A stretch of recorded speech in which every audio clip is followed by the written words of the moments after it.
I'm a faculty here, right? So I was given to understand that you are handling operations in your organization. I am. We support the nuclear industry, the commercial nuclear industry. Okay. And we provide, engineering solutions to any problems they may have to keep operating.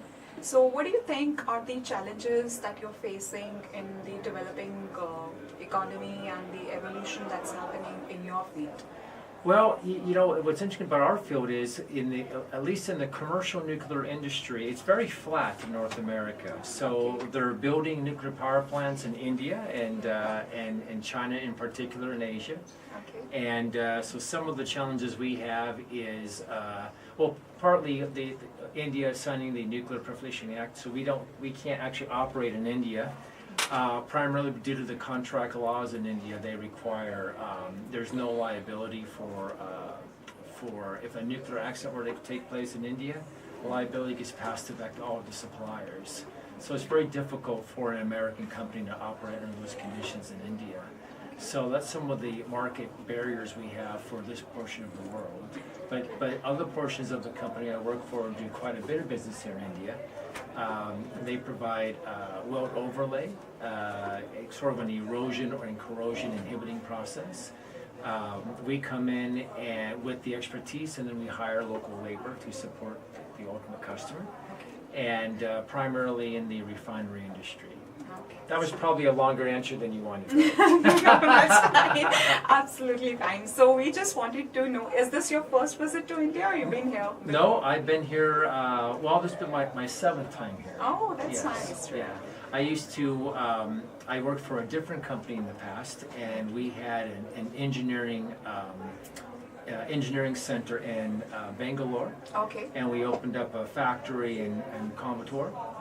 And so I would come and provide training and motivation, industry understanding to the Bangalore folks. Okay. And then I would go to the Commodore factory, and I would train them in best practices, Lean, Six Sigma, TQM, just providing them sort of insight.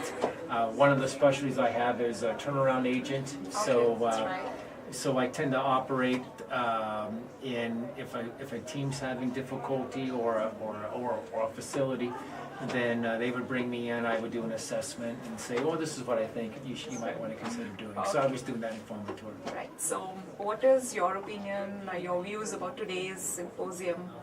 Oh, I thought it was great. I think, as you may be aware, I brought my boys with me, 12 and 14, and so they.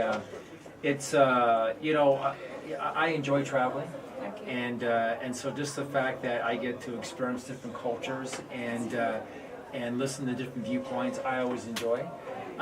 What I always find interesting is the problems that India have. We have in the U.S. Maybe a little different, but we have a younger generation that had the same desires and issues that you have here in India.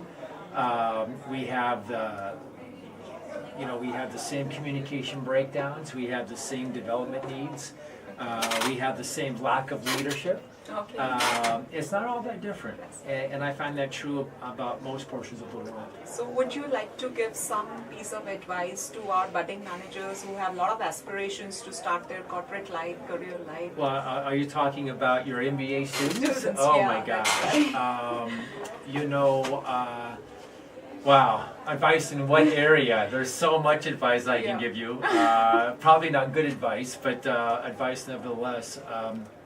I would say don't be afraid to make a decision. Okay. I typically, in the teams I operate, or when I make a decision, I try to find the best option, but I also always have an exit strategy. So depending on the magnitude of the decision, the higher the magnitude, the bigger the decision, the more critical it is to have an exit strategy. So I typically find the best solution. Doesn't work, I have an exit.